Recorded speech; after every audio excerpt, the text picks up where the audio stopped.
हम कर रहे थे बरनवाल सर की वन लाइनर किताब पॉलिटी, ठीक है। चलिए इस वीडियो में स्टार्ट करते हैं और देखते हैं prime minister and union council of ministers. पहला है कि in a parliamentary system of government who is the real executive authority, यानी head of the government.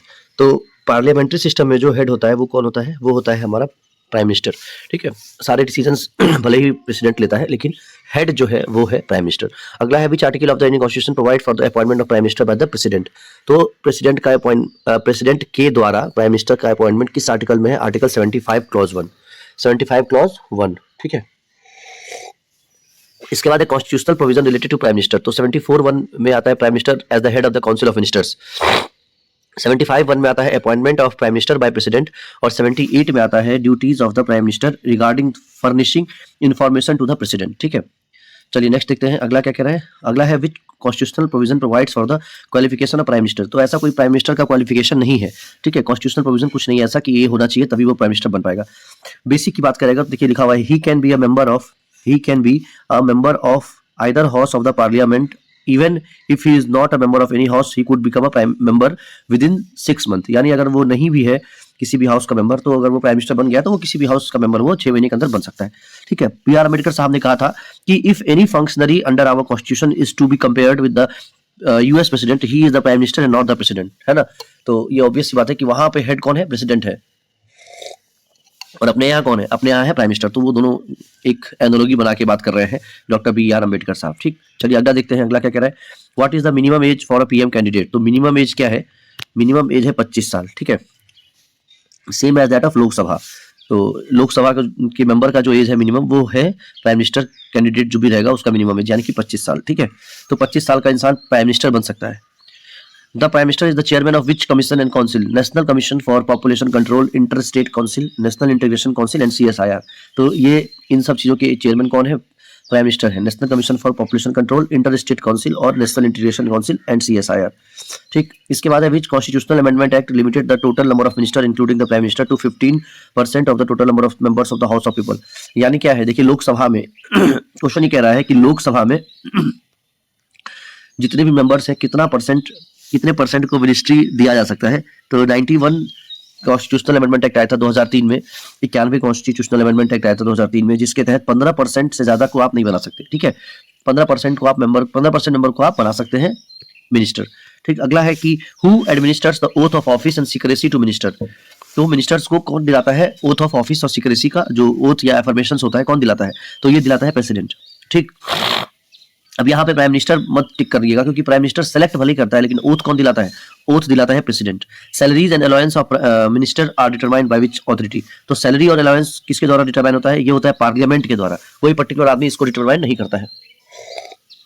The word cabinet was inserted in article 352 by 44th amendment act 1978। ये बड़ा important हो जाता है कि आर्टिकल 352 में कैबिनेट वर्ड को डाला गया था कौन से अमेंडमेंट एक्ट के तहत? 44th अमेंडमेंट एक्ट 1978 में, ठीक है। बहुत इंपॉर्टेंट अमेंडमेंट है, इससे और भी चीजें हुई थी तो एक बार देखिएगा क्या हुई थी, ठीक। अब कुछ प्राइम मिनिस्टर्स के नाम अच्छा 2-4 और सवाल है वो भी देख लेते हैं। Which article provide all ministers have the right to speak and take part in proceeding of both the houses, joint sitting of the houses and any committee of parliament of which they are a member without right to vote. तो ये है article 88, ठीक है। Right to speak इनको देता है, ये power right to speak देता है और किसी भी प्रोसीडिंग में पार्ट ले सकते हैं वो, ठीक है। ज्वाइंट सिटिंग में भी वो ले सकते हैं पार्ट और कोई भी कमेटी जो पार्लियामेंट बनाती है उसके वो मेंबर है तो वहां भी बोलने की इनको आजादी देता है। आप राइट भले वोट ना करो लेकिन आप बोल सकते हो, ठीक है। तो ये है आर्टिकल 88। इसके बाद by convention prime minister generally belongs to Lok Sabha but in our parliamentary history there have been prime ministers from Rajya Sabha. I K Gujral जैसे कि 1997 में ये राज्यसभा के मेंबर थे। इंदिरा गांधी 1966 में ये भी राज्यसभा के मेंबर थे। डॉक्टर मनमोहन सिंह 2004 में बने थे और HD देवेगौड़ा ये लोग जो हैं ये लोग राज्यसभा के मेंबर थे। जनरली जो है प्राइम मिनिस्टर रहता है कहाँ का? लोकसभा का, लेकिन कुछ सिचुएशंस ऐसे आए हैं जब राज्यसभा के मेंबर को भी प्राइम मिनिस्टर बनाया गया है, ठीक है। Which article mention the council of minister. तो काउंसिल ऑफ मिनिस्टर कौन सा आर्टिकल मेंशन करता है? ये आर्टिकल 74 और 75 है। Cabinet find mention in which article of the Indian constitution. बताया ना आर्टिकल 352 में इंसर्ट किया गया था 44th अमेंडमेंट एक्ट 1978 के द्वारा। 44th अमेंडमेंट एक्ट 1978 के द्वारा कैबिनेट वर्ड को इंसर्ट किया गया था। चलिए अगला देखते हैं। Who described prime minister as primus inter pares first among equals and keystone of cabinet. तो लॉर्ड मॉरली ने डिस्क्राइब किया था प्राइम मिनिस्टर को, जो दिया हुआ है वो, ठीक है। चलिए आगे चलते हैं, अगला देखते हैं अगला क्या है। अब प्राइम मिनिस्टर ऑफ इंडिया का नाम आ गया तो उसको देख लेते हैं। देखिए पंडित जवाहरलाल नेहरू से ये सिलसिला शुरू हुआ था और अभी तक चल रहा है। 1947 में पंडित जवाहरलाल नेहरू 1964 तक रहे थे और अभी अगर मैं बात करूं तो इस समय जो है नरेंद्र मोदी साहब है बीजेपी के और ये 2014 से लेकर अभी तक है।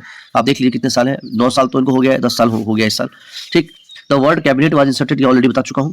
इसके बाद है प्राइम मिनिस्टर का ऑफिस, इसके बारे में कुछ बात कर लेते हैं। प्राइम मिनिस्टर का जो सेक्रेटेरिएट है ये अगस्त 15 1947 को आया था। 1947 अगस्त 15 सिंस जून 97 से it has been known as PMO यानी कि प्राइम मिनिस्टर्स ऑफिस। ठीक है, और पीएमओ का हेड कौन? Secretary to the prime minister. जो प्राइम मिनिस्टर का सेक्रेटरी है उसको principal secretary to the prime minister कहा जाता है।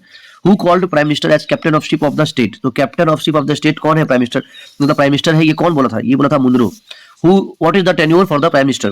तो टेन्योर देखिए कुछ नहीं होता, जीतते जाओ बनते जाओ, जीतते जाओ बनते जाओ, लेकिन अगर पार्टी चाहेगी तो पार्टी को जिताते जाओ और प्राइम मिनिस्टर बनते जाओ। ठीक है, Lok Sabha pleasure of the president, majority invited in the Lok Sabha, यही मेन चीज है, जीतते जाओ मेजोरिटी पाते जाओ और प्राइम मिनिस्टर बने रहो। 10 साल तो हो गया है नरेंद्र मोदी जी का, देखते हैं 5 साल और होता है यानी। अच्छा, हिरार्की क्या है देखिए, प्राइम मिनिस्टर, उसके नीचे कैबिनेट मिनिस्टर, फिर मिनिस्टर ऑफ स्टेट, फिर डेप्यूटी मिनिस्टर और फिर पार्लियामेंट्री सेक्रेटरीज। ठीक, चलिए आगे देखते हैं अगला क्या है। काउंसिल ऑफ मिनिस्टर्स की अगर बात करूं तो cabinet minister, minister of state और डिप्यूटी मिनिस्टर, इसमें क्या है? तो कैबिनेट मिनिस्टर अंतर बताना है। देखिए कैबिनेट मिनिस्टर जो है हैंडल मोस्ट इंपॉर्टेंट पोर्टफोलियो, जो बहुत इंपॉर्टेंट पोर्टफोलियोज है, जैसे कि होम मिनिस्टर, फाइनेंस, डिफेंस, जैसे अमित शाह क्या है? कैबिनेट मिनिस्टर है। फिर आता है मिनिस्टर ऑफ स्टेट, तो these ministers are either given independent charge of any ministry department और attach to the cabinet minister. तो या इनको कोई इंडिपेंडेंट चार्ज दे दिया जाता है या तो फिर किसी एक इंपॉर्टेंट कैबिनेट मिनिस्ट्री के साथ इनको अटैच कर दिया जाता है। और डिप्यूटी मिनिस्टर वो होते हैं जनरली अटैच कर दिए जाते हैं कैबिनेट मिनिस्टर के साथ या मिनिस्टर ऑफ स्टेट के साथ, नाम में ही लगा है डिप्यूटी, तो डिप्यूटी की तरह काम करते हैं। इसके बाद है who was the longest serving prime minister of India. तो लॉन्गेस्ट सर्विंग प्राइम मिनिस्टर कौन था इंडिया का या कौन है? तो ये देखिए ध्यान से, लॉन्गेस्ट सर्विंग प्राइम मिनिस्टर जो है जवाहरलाल नेहरू फॉलोड बाय इंदिरा गांधी। तो ये बाप बेटी का कॉम्बो है और यही दो लोग हैं टॉप पे अभी तक। What is the tenure of minister in the council? Union council of minister. तो ये अभी बता दिया मैंने आपको कि at the pleasure of president though he acts on the advice of prime minister. तो प्राइम मिनिस्टर सेलेक्ट करता है, अगर वो चाहे तो हटा भी सकता है। तो कुछ छुपी चीजें हैं जो कि संविधान में भी नहीं है, लेकिन वो जो दिख रही है, जो होती है, वो उस हिसाब से आप उसको देख सकते हैं। Union council of minister is collectively responsible to, तो ये लोकसभा को रिस्पॉन्सिबल करते हैं। ठीक है, union council of ministers which constitutional amendment act made the advice by the council of ministers binding to the president. अब ये इंपॉर्टेंट है। तो 42nd and 44th constitutional amendment act जो है, ये अगर काउंसिल ऑफ मिनिस्टर है तो एडवाइस अगर कोई है तो वो प्रेसिडेंट पे बाइंडिंग है। ये चीज कॉन्स्टिट्यूशनल अमेंडमेंट एक्ट 42nd और 44th से आया था। ठीक है, इसके बाद है कि विच मतलब प्रेसिडेंट को अगर कोई एडवाइस दिया है इन्होंने तो मानना पड़ेगा। ठीक है, तो ये 42nd और 44th कॉन्स्टिट्यूशनल अमेंडमेंट एक्ट में इसको इंक्लूड किया गया था। Which article provides for the collective responsibility, तो collective responsibility of the council of minister in Lok Sabha. तो कलेक्टिव रिस्पांसिबिलिटी की बात कौन सा आर्टिकल करता है? ये करता है article 75। Article 75 what comprises of the council of minister. तो काउंसिल ऑफ मिनिस्टर में आते कौन कौन है? कैबिनेट मिनिस्टर आते हैं, मिनिस्टर ऑफ स्टेट आते हैं और डिप्यूटी मिनिस्टर आते हैं। विच is the chief policy formulating body of central government. तो ये है कैबिनेट। कौन है? ये है कैबिनेट। ठीक है, cabinet. What is the inner cabinet और kitchen cabinet in the council of minister. देखिए किचन कैबिनेट क्या है? Small body consisting of prime minister and some 15 to 20 minister holding most important portfolio, जैसे कि डिफेंस हो गया, होम मिनिस्ट्री हो गया, फाइनेंस और रेलवेज हो गया। तो ये सारे मतलब इसको आप एक तरह से कह सकते हैं कि कैबिनेट। ठीक है, कैबिनेट जो है और उसमें प्लस प्राइम मिनिस्टर को भी ले लीजिए। Which article defines the duty of prime minister. तो ड्यूटी ऑफ प्राइम मिनिस्टर कौन सा आर्टिकल डिफाइन करता है? आर्टिकल 78। आर्टिकल 78 डिफाइन करता है ड्यूटी ऑफ प्राइम मिनिस्टर। ठीक है, इसके बाद है the concept of office of profit had originated in England where king appointed legislatures and CEO of factories. तो बस ध्यान रखने वाली बात यह है कि ऑफिस ऑफ प्रॉफिट कहां से आया था? ये आया था इंग्लैंड से। ठीक, इसके बाद देखिए the government is the master of country and prime minister is the master of government. तो ये कौन, किसने कहा था? ये HRG ग्रेव्स ने कहा था कि गवर्नमेंट मास्टर है कंट्री का, लेकिन प्राइम मिनिस्टर मास्टर है गवर्नमेंट का। ठीक है, which article contains principle of individual responsibility. तो देखिए कलेक्टिव रिस्पॉन्सिबिलिटी की बात यहाँ पे हुई थी, अभी है इंडिविजुअल रिस्पॉन्सिबिलिटी। तो इंडिविजुअल रिस्पॉन्सिबिलिटी ये है आर्टिकल 75। इसका मतलब क्या होता है कि it means that prime minister hold office during the pleasure of president who acts as per the advice of prime minister. ठीक है, तो अब ये क्या है कि प्राइम मिनिस्टर प्रेसिडेंट के प्लेजर में कर रहा है और प्रेसिडेंट जो है वो प्राइम मिनिस्टर के एडवाइस पे चल रहा है। तो ये है इंडिविजुअल रिस्पॉन्सिबिलिटी। ठीक है, इसमें ना तो मुझे थोड़ा मिस्टेक लग रहा है यहाँ पे कि यहाँ पे होना चाहिए कि ministers hold office during the pleasure of president who acts as per the advice of prime minister. इसको ठीक कर लेते हैं। यहाँ पे होना चाहिए मिनिस्टर्स, जो मिनिस्टर्स होते हैं वो ऑफिस होल्ड करते हैं प्रेसिडेंट के प्लेजर पे, लेकिन एडवाइस किसका रहता है? प्राइम मिनिस्टर का। तो ये होना चाहिए, ठीक है। इसके बाद है who allocates and reshuffles various portfolios among the minister. तो ये कौन करता है? प्राइम मिनिस्टर करता है। Resignation, death of an incumbent prime minister automatically dissolves the council of minister, while the resignation of or death of any other council of minister merely creates a vacancy। तो ये बहुत सही बात है। Prime minister head है। देखिए prime minister को कुछ होता है, अगर पीएम को कुछ होता है तो सीधा जो है क्या होगा? डिसॉल्व हो जाएगा काउंसिल ऑफ मिनिस्टर्स, फिर से इलेक्शन होगा, ठीक है। लेकिन अगर कोई और या कोई दूसरा मिनिस्टर उसकी डेथ होती है या वो रिजाइन करता है तो बस एक वैकेंसी क्रिएट होगी और उस वैकेंसी पे किसी और मिनिस्टर को बिठा दिया जाएगा, ठीक है। इस तरह से सीन है। Who allocate एंट्री सब हो गया ये तो। इसके बाद है कि the salary and allowance of prime minister are determined by which authority. तो देखिए काउंसिल ऑफ मिनिस्टर ये पार्लियामेंट डिसाइड करता है। कौन करता है? Determined by the parliament. जैसे कि काउंसिल ऑफ मिनिस्टर के टाइम में कौन कर रहा था? Parliament. Who administer the oath. तो ओथ कौन दिलाता है भैया? ये दिलाता है president. Which article provides for the appointment of prime minister bye the president. तो ये आर्टिकल कौन सा है? Article 75 clause 1। आर्टिकल 75 क्लॉज 1, ठीक है। Article 75 clause 1। How many types of cabinet committees are there in Indian parliamentary system. तो दो है, एक स्टैंडिंग कमिटी और एक एडहॉक कमिटी। एक स्टैंडिंग कमिटी है, दूसरा है एडहॉक कमिटी, ठीक है। तो ये हो गया प्राइम मिनिस्टर और काउंसिल ऑफ मिनिस्टर से रिलेटेड। प्राइम मिनिस्टर और काउंसिल ऑफ मिनिस्टर से रिलेटेड नो डाउट कि और बहुत सारे क्वेश्चंस होंगे इससे रिलेटेड, लेकिन ये कुछ मेन क्वेश्चन है जो मेन थीम है टॉपिक का, उसको ये कवर करता है। तो चलिए नेक्स्ट वीडियो में अपन देखेंगे कौन सा? नेक्स्ट वीडियो में देखेंगे पार्लियामेंट, और पार्लियामेंट से रिलेटेड क्वेश्चन देखेंगे, ठीक है। Thank you. चलिए स्टार्ट करते हैं एक नया वीडियो। और बरनवाल सर की किताब वन लाइनर अपन कर रहे थे, तो इस वीडियो में हम बात करेंगे पार्लियामेंट के बारे में। पार्लियामेंट से कुछ इंपॉर्टेंट वन लाइनर्स या क्वेश्चंस देखेंगे, ठीक है। तो पहला क्वेश्चन है या पहला वन लाइनर है कि from which country is the Indian parliamentary form of government adopted. तो Indian parliamentary form of government कहाँ से लिया गया है? ये लिया गया है ब्रिटेन वेस्टमिनिस्टर मॉडल, ठीक है। ब्रिटेन वेस्टमिनिस्टर मॉडल से लिया गया है। अगला है what are the components of Indian parliament. तो इंडियन पार्लियामेंट के कंपोनेंट्स क्या है? देखिए पहला तो एक तो प्रेसिडेंट है, इसके बाद लोअर हाउस है या जिसको हाउस ऑफ पीपल भी कहते हैं, अपर हाउस है जिसको काउंसिल ऑफ स्टेट भी कहते हैं, इसको लोकसभा भी कहते हैं, लोकसभा, और इसको अपर हाउस को राज्यसभा भी कहते हैं, राज्यसभा, ठीक है। तो ये हो गया हमारा कंपोनेंट, ठीक है। इसके बाद है certain seats are reserved for schedule caste and schedule tribes in Lok Sabha which article of the constitution. तो किस आर्टिकल के अंदर कुछ सीट्स जो है वो SC ST के लिए रिजर्व है। तो ये है लोकसभा की बात कर रहा हूँ, तो ये आर्टिकल 330 में है, ठीक है, आर्टिकल 330 में। इसके बाद आता है which article of the Indian constitution deals with the disqualification of members of parliament. तो डिस्क्वालिफिकेशन इंडियन कॉन्स्टिट्यूशन में कुछ एक आर्टिकल में ये लिखा हुआ है कि जो भी हमारे मेंबर्स हैं पार्लियामेंट के, जो MP हैं, उनके डिस्क्वालिफिकेशन की बात की गई है। ये कौन सा आर्टिकल है? तो ये आर्टिकल है 102, article 102। Which body is ultimate decision making authority regarding the disqualification of any member under article 102। तो देखिए ये कौन सा बॉडी है जो ये डिसाइड करता है कि डिस्क्वालिफिकेशन होना चाहिए किसी मेंबर का या नहीं होना चाहिए। अभी ये देखिए एक महुआ मित्रा एक करके कोई एक है MP जिनको डिस्क्वालीफाई कर दिया गया है। तो ये किसके पास ऑथोरिटी है? तो देखिए ऑथोरिटी की अगर बात करें तो एक सेकंड ऊपर कर लेता हूँ। ऑथोरिटी देखिए, ऑथोरिटी में जो है ये है president in consultation with election commission.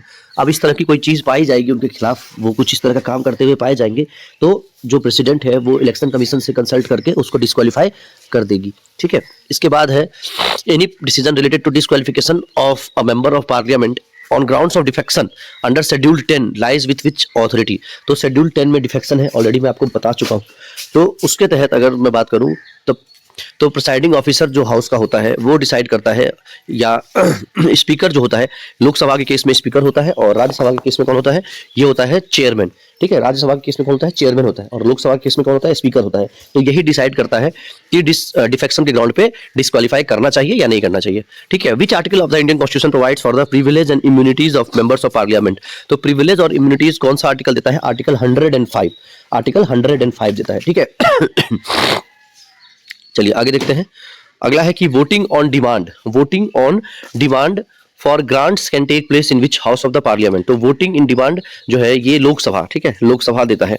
इसके बाद है कि मतलब कौन से हाउस में होता है पूछ रहा है, तो ग्रांट्स के लिए तो ये होता है लोकसभा में। Any resolution for the creation of all India service can be passed in which house of the parliament. तो रिजोल्यूशन किस हाउस में पास होता है? तो रिजोल्यूशन होता है राज्यसभा में पास। किस चीज के लिए? ऑल इंडिया सर्विस के लिए। इसके बाद आता है कि legislation passed under article 249 on a state subject on state subject remain in force for what duration, तो ये 1 साल के लिए होता है। ठीक है, कितने साल के लिए होता है? 1 साल के लिए।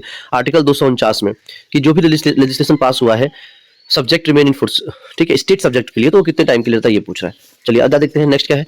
नेक्स्ट है कि the speaker of Lok Sabha is elected by whom, तो स्पीकर ऑफ लोकसभा ये कौन इलेक्ट करता है? ये करता है बाय द हाउस ऑफ, ये करता है by the house from amongst it members bye simple majority. तो ठीक है, स्पीकर जो एक तरह से ये हो गया कि एक क्लास में मॉनिटर को अगर मॉनिटर बनाना है किसी को तो कैसे बनाएंगे? तो सिंपल एक वोटिंग हो जाएगी कि हाँ भाई किसको बनाया जाए, एक नाम सजेस्ट होगा, एक नाम प्रपोज किया जाएगा और फिर सिंपल वोटिंग हो जाएगी और उस हिसाब से उसको बना दिया जाएगा स्पीकर। ठीक है, यही चीज है बस, और कुछ नहीं। इसके बाद है कि किसको स्पीकर जो है रेजिग्नेशन देता है, तो रेजिग्नेशन किसको देता है? डेप्यूटी स्पीकर को। Leader of opposition in the parliament has which status, तो उसको कौन सा स्टेटस मिलता है अपोजिशन के लीडर को? Statutory recognition. ठीक है, इसको मिलता है statutory recognition. The leader of opposition plays an important role in appointment of which bodies. देखिए कुछ इंपॉर्टेंट बॉडीज हैं जिसके अपॉइंटमेंट में या जिसके हेड के अपॉइंटमेंट में लीडर जो होते हैं ऑपोजिशन के वो एक रोल प्ले करते हैं। तो ये जो बॉडीज है ये है CIC यानी चीफ इंफॉर्मेशन कमिश्नर, लोकपाल, ठीक है, लोकपाल, और चीफ विजिलेंस कमिश्नर, ठीक, और इसमें CBI भी आता है, central bureau of investigation. How many types of privilege are enjoyed by members of parliament, तो 2 टाइप का प्रिविलेज है, individual member privilege and collective privilege. ठीक है, 2 टाइप का प्रिविलेज है, इंडिविजुअल मेंबर प्रिविलेज और कलेक्टिव प्रिविलेज। आप कुछ इंपॉर्टेंट आर्टिकल्स देख लेते हैं पार्लियामेंट से रिलेटेड। देखिए आर्टिकल 79 कहता है पार्लियामेंट होना चाहिए, कॉन्स्टिट्यूशन ऑफ पार्लियामेंट। आर्टिकल 80 कहता है composition of council of states, Rajya Sabha. Article 81 कहता है composition of house of people या लोकसभा। ठीक है, आर्टिकल 83 कहता है duration of the houses of parliament. Article 84 कहता है qualification for membership of parliament. Article 85 कहता है सेशंस प्रोरोगेशन और dissolution, sessions prorogation and dissolution. Article 89 कहता है chairman and deputy chairman of council of states. Article 93 कहता है speaker and deputy speaker of house of people. ठीक है, इसके बाद और नीचे आते हैं, इधर है आर्टिकल 102 कहता है डिस्क्वालिफिकेशन फॉर मेंबरशिप। आर्टिकल 105 कहता है powers and privilege of the house of parliament. Article 108 ये इंपॉर्टेंट है, आर्टिकल 108 क्योंकि ये है joint sitting of house. Article 110 कहता है money bill, definition of money bill. Article 111 assent to bill, ठीक है, एसेंट टू बिल। आर्टिकल 112 कहता है annual finance statement, annual financial statement, जिसको हम लोग बजट भी कहते हैं, आर्टिकल 112। आर्टिकल 114 कहता है अप्रोप्रिएशन बिल्स।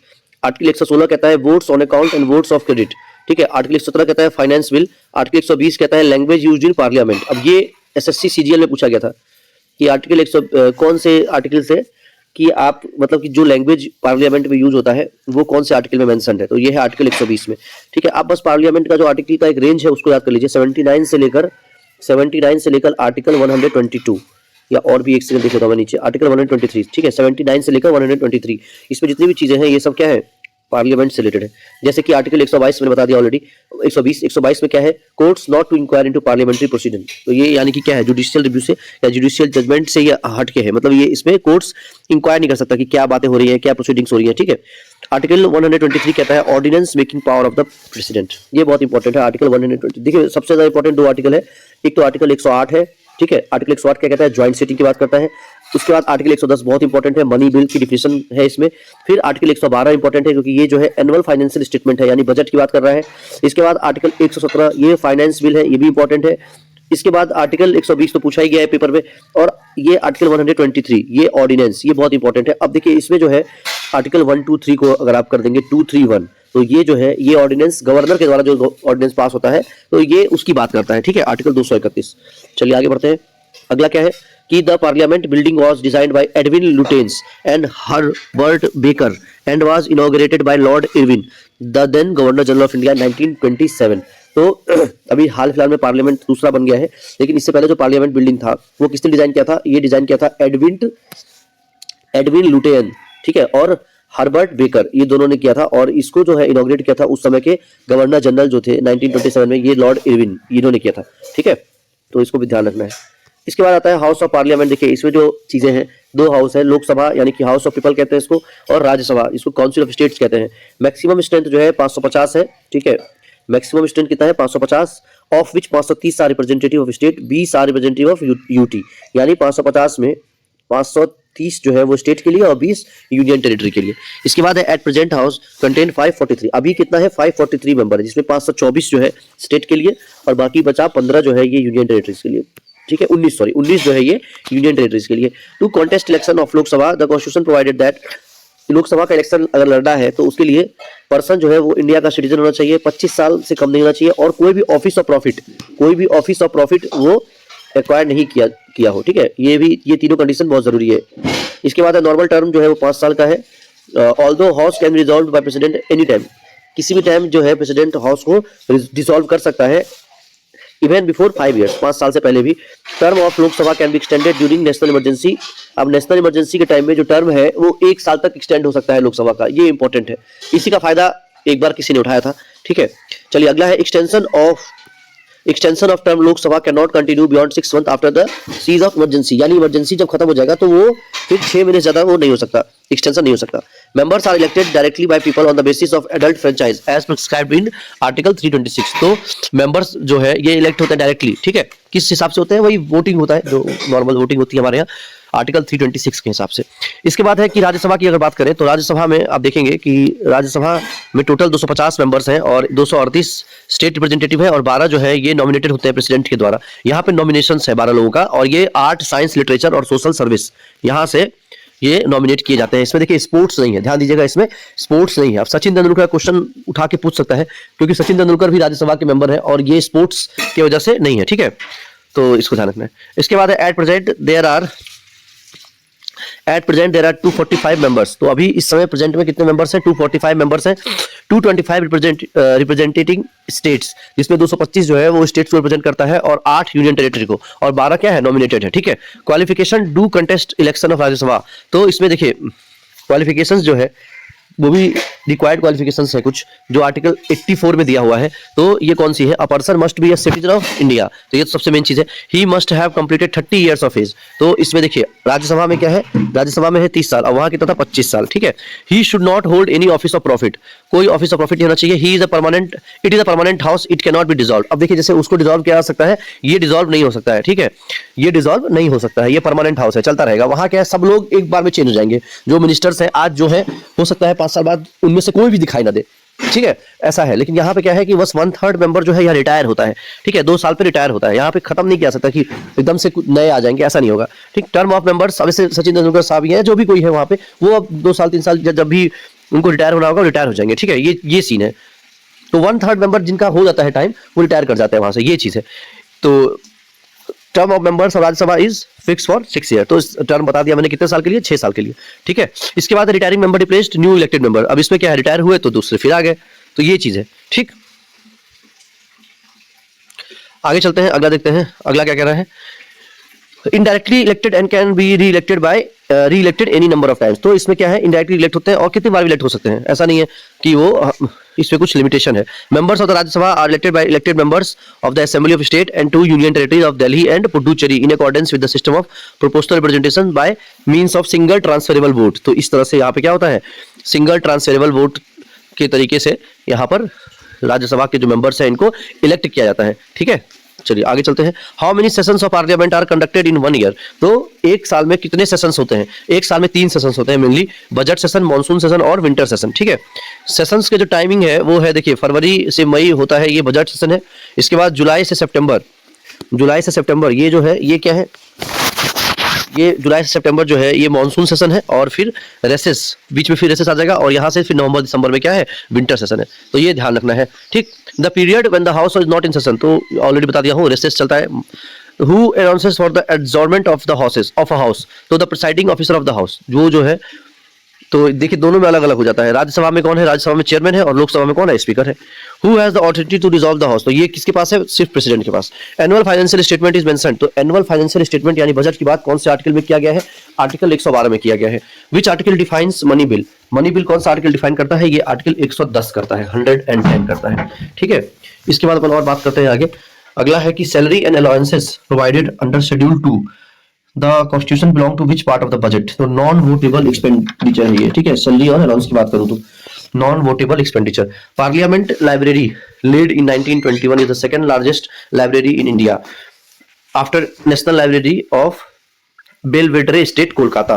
तो देखिए इसमें क्या है कि पार्लियामेंट में जो एक लाइब्रेरी है जो 1921 में बनाया गया था, ये सेकेंड लार्जेस्ट लाइब्रेरी है, national library of Belvedere state Kolkata में है। और यहां से इसके बाद, ठीक है, चलिए अगला देखते हैं।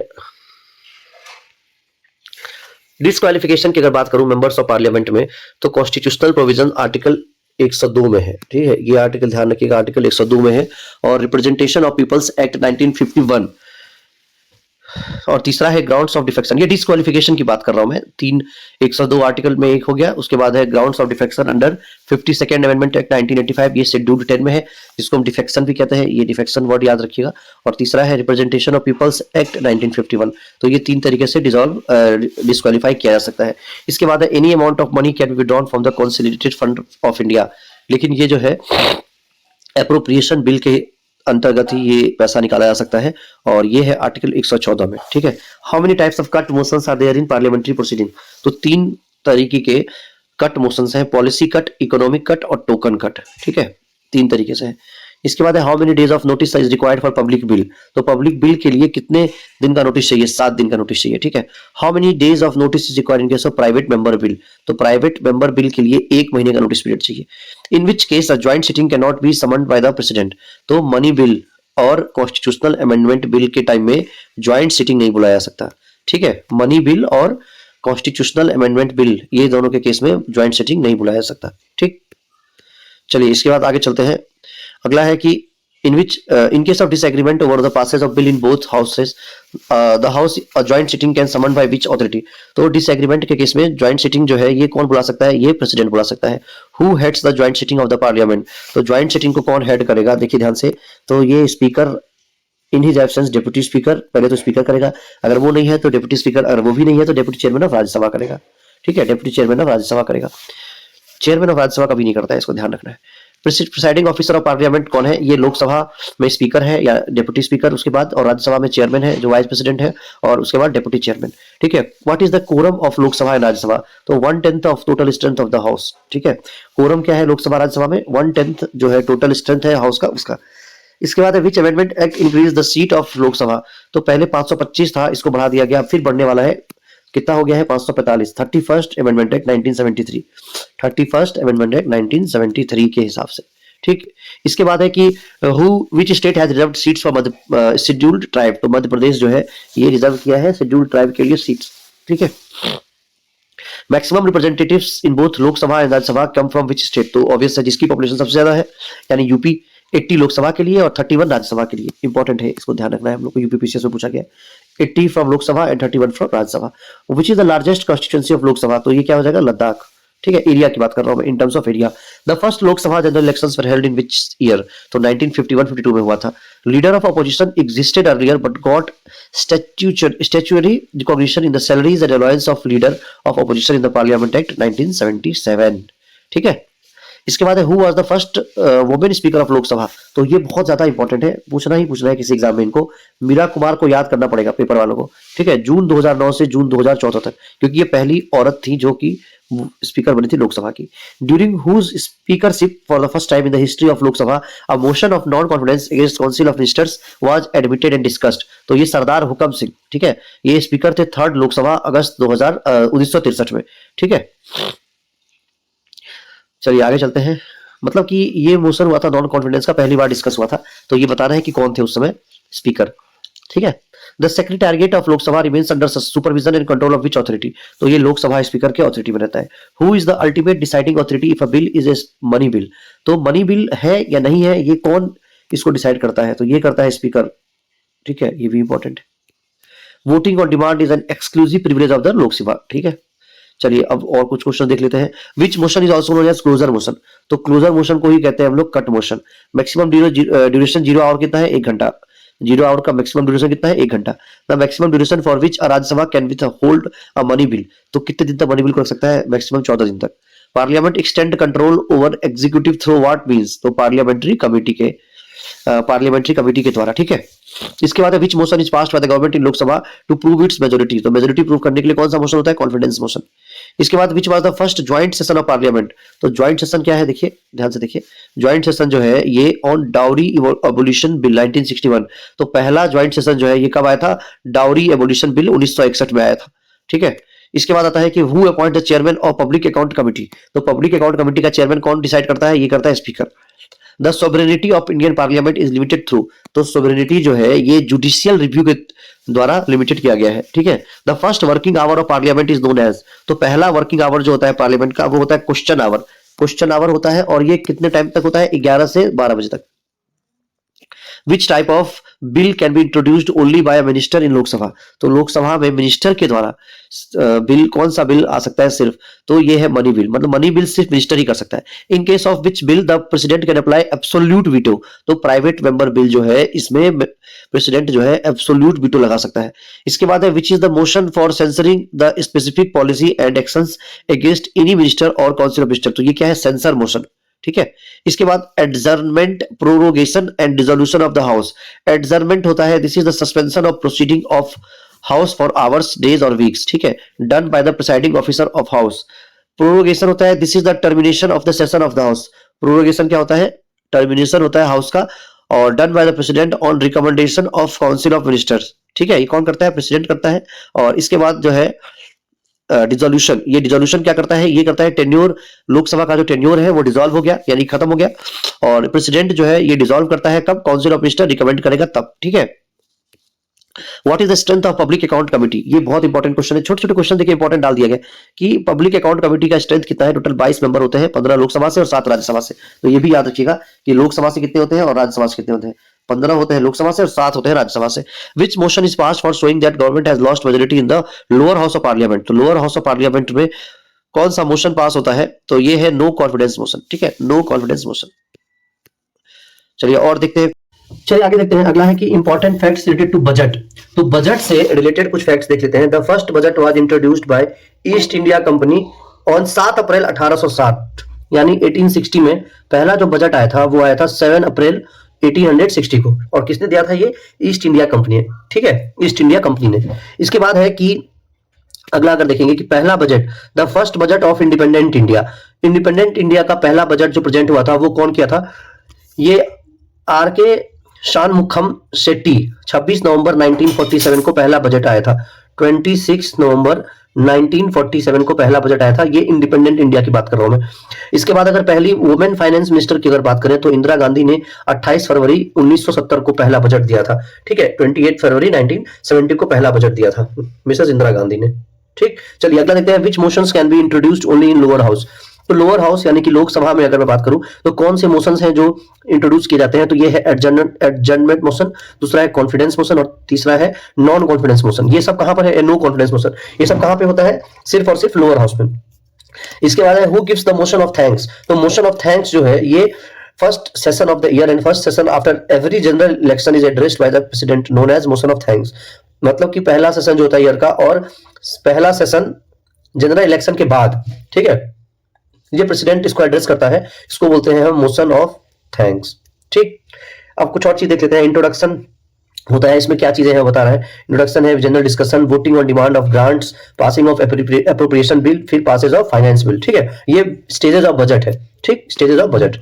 इसके बाद है विच is the oldest parliamentary committee constituted इन 1921, तो 1921 में जो सबसे पहले कमेटी जो बनी थी वो कौन सी थी, ये है public account committee, formed under government of India act 1919, public account committee जो कि 1919 में गवर्नमेंट ऑफ इंडिया एक्ट के तहत ये लाई गई थी, ठीक है। इसके बाद कंपोनेंट ऑफ बजट अगर आप देखेंगे तो दो तरीके का है, देखिए एक रिवेन्यू बजट है, दूसरा कैपिटल बजट है, ठीक है, एक है रिवेन्यू बजट और दूसरा है कैपिटल बजट, और रिवेन्यू बजट में रिवेन्यू रिसीप्ट और रिवेन्यू एक्सपेंडिचर, इसी तरह कैपिटल बजट में कैपिटल रिसीप्ट और कैपिटल एक्सपेंडिचर। रिवेन्यू रिसीट अगर आप देखेंगे तो direct and indirect tax receipt, interest payment या फिर डिविडेंड प्रॉफिट फ्रॉम पीएसयू, ठीक है, एंड फाइन्स एक्सेट्रा। और रिवेन्यू एक्सपेंडिचर में क्या है, salaries on items which last less than a year, ठीक है, salaries on items which last less than a year। और कैपिटल रिसीट की अगर बात करूं तो loan, sale of asset, bonds, ये सारी हैं। Purchase of asset expenditure on items which last for more than a year and plant machinery etcetera, ये सब किसमें आता है, कैपिटल एक्सपेंडिचर में, ठीक। आगे चलते हैं, how many departmental standing committees are there in Indian parliament, तो डिपार्टमेंटल स्टैंडिंग कमिटी कितना है इंडियन पार्लियामेंट में, 24 है, ध्यान रखिएगा, 24 है departmental standing committee. Which is the only parliamentary committee to have members only from Lok Sabha, तो ये है एस्टिमेट कमिटी, ठीक है, 30 members. Which is the only parliamentary committee to have members only from Lok Sabha, यानी इसमें जितने मेंबर्स हैं 30 मेंबर हैं, ये कहां से है, सिर्फ लोकसभा से है। चलिए अगला देखते हैं, which report are scrutinized by public account committee, accounts of income expenditure of state corporations, trading and manufacturing projects and CAG report। ये रिपोर्ट जो है ये कौन स्क्रूटिनी करता है, ये करता है पब्लिक अकाउंट कमिटी। इसके बाद है बिल्स की अगर मैं बात करूं तो देखिए इसमें क्या क्या है, ऑर्डिनरी बिल पहला, दूसरा है फाइनेंस बिल, तीसरा है कॉन्स्टिट्यूशनल अमेंडमेंट बिल या अमेंडमेंट बिल, यानी कि आर्टिकल 368। ये क्या है, ये 368 अमेंडमेंट बिल है, ठीक है, जो जनरल अमेंडमेंट होता है। और अगर ऑर्डिनरी बिल को आप अगर आगे डिवाइड करेंगे तो ये दो पार्ट में है, एक पब्लिक बिल है और एक प्राइवेट मेंबर बिल है। और इसी तरह से फाइनेंस बिल को जब आप डिवाइड करेंगे तो ये आता है, एक आता है मनी बिल, दूसरा आता है फाइनेंस बिल और तीसरा क्या आता है, फाइनेंस बिल टाइप 1 है ये और ये टाइप 2 है, ठीक है। आर्टिकल 110 बताता है मनी बिल को, आर्टिकल 117 क्लॉज 1 और आर्टिकल 117 क्लॉज 3 ये बताता है फाइनेंस बिल को, ठीक। और अमेंडमेंट बिल ऑलरेडी बता दिया है आर्टिकल 368। चलिए अगला देखते हैं, what is the strength of each departmental standing committee. तो डिपार्टमेंटल स्टैंडिंग कमिटी का स्ट्रेंथ कितना है, 31 स्ट्रेंथ है टोटल, इसमें 21 लोकसभा से और 10 जो है वो राज्यसभा से है, ठीक। Expenditure charge upon the consolidated fund of India non votable part, तो ये है article 112 clause 3। Expenditure charge upon the consolidated fund of India या फिर नॉन वोटेबल पार्ट में भी आप देख सकते हैं इसको, आर्टिकल 112 क्लॉज 3 में आता है, ठीक। इसके बाद है emolument and allowance of the president, chairman and deputy chairman of Rajya Sabha, speaker and deputy speaker of Lok Sabha, ठीक है। Emolument allowance of president, chairman and deputy chairman of Rajya Sabha, speaker and deputy speaker of Lok Sabha. डेप्ट charges of government of India, तो देखिए डेप्ट charger of government of India, ये सारे क्या है, ये है एक्सपेंडिचर, ठीक है। एक्सपेंडिचर जो कि कंसोलिडेटेड फंड ऑफ इंडिया या फिर नॉन वोटेबल पार्ट से ये चार्ज किया जाता है।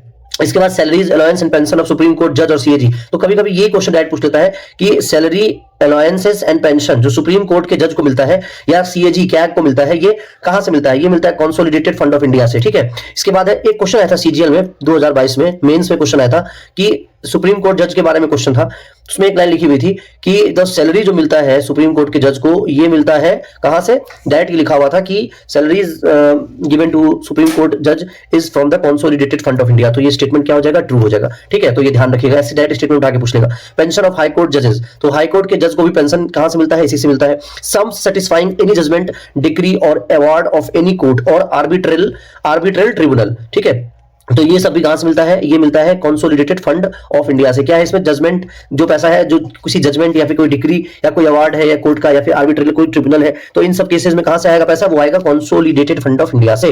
इसके बाद क्वेश्चन है कि out of 24 departmental standing committee how many committees work under speaker of Lok Sabha. तो लोकसभा के अंडर में 16 कमिटीज वर्क करता है, ठीक है, 16 कमिटीज वर्क करता है।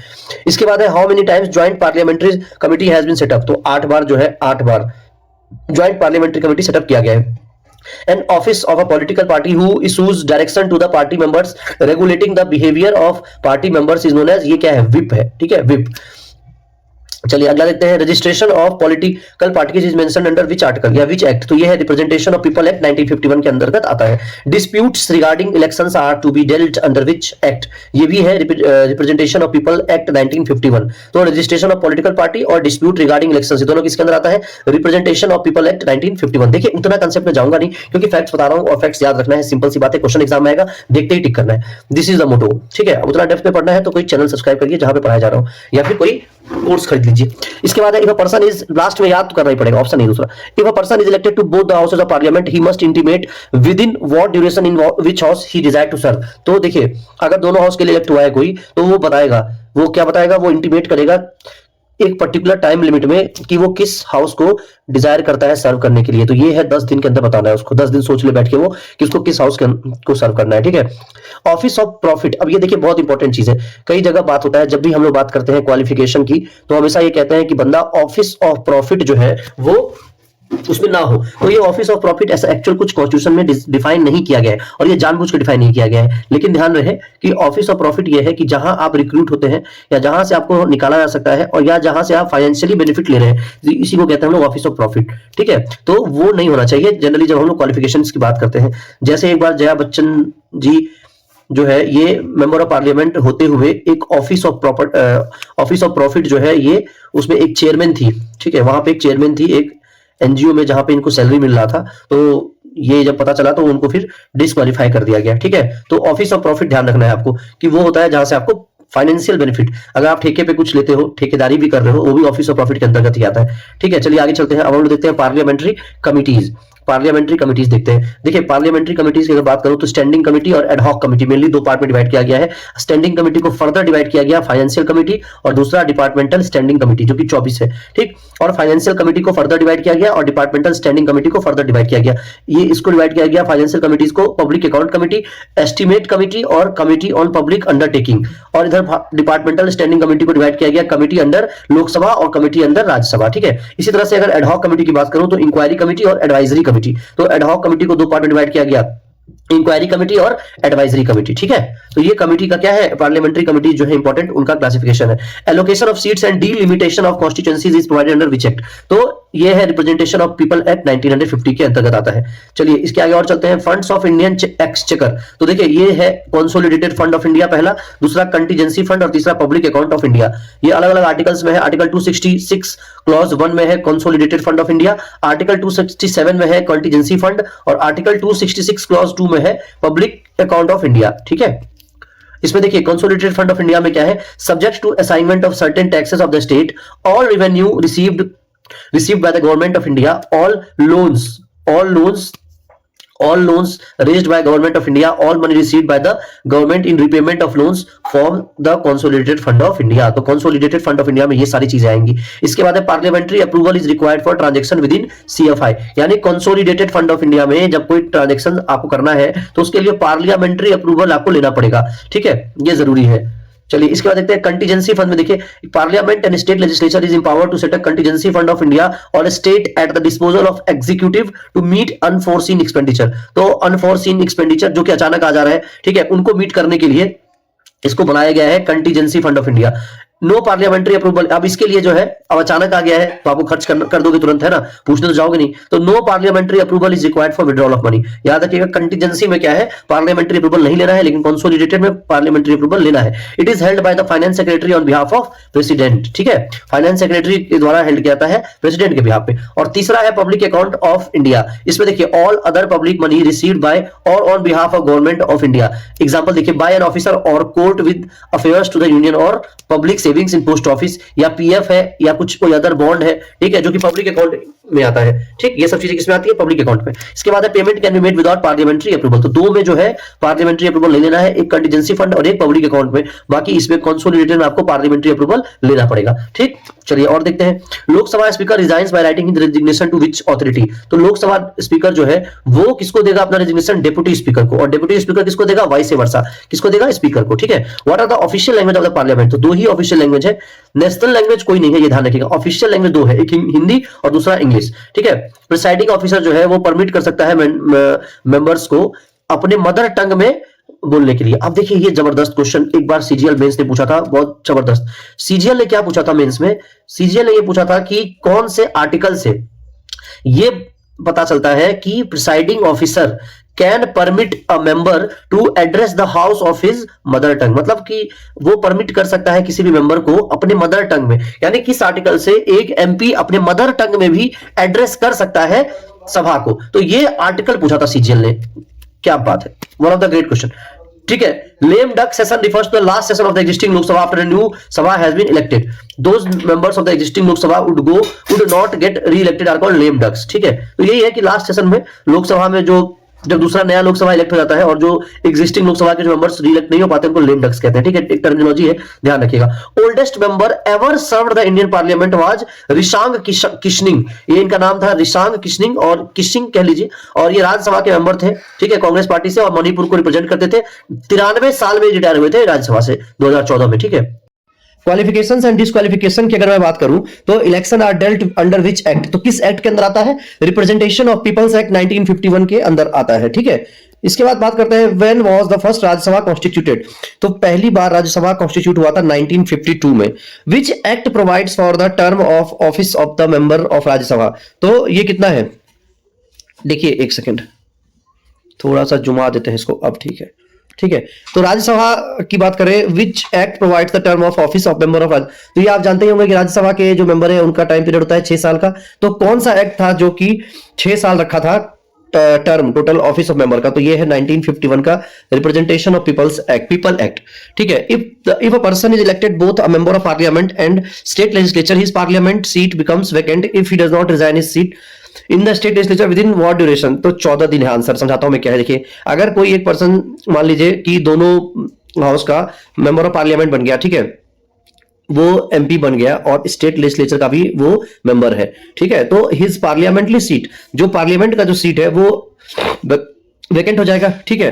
और अगर वो if he does not resign his seat in the state legislature, अगर वो स्टेट लेजिस्लेचर से 14 दिन के अंदर रिजाइन नहीं करता है तो, ठीक है, तो उसका वहां का सीट क्या हो जाएगा, वेकेंट हो जाएगा। तो ये ध्यान रखना है।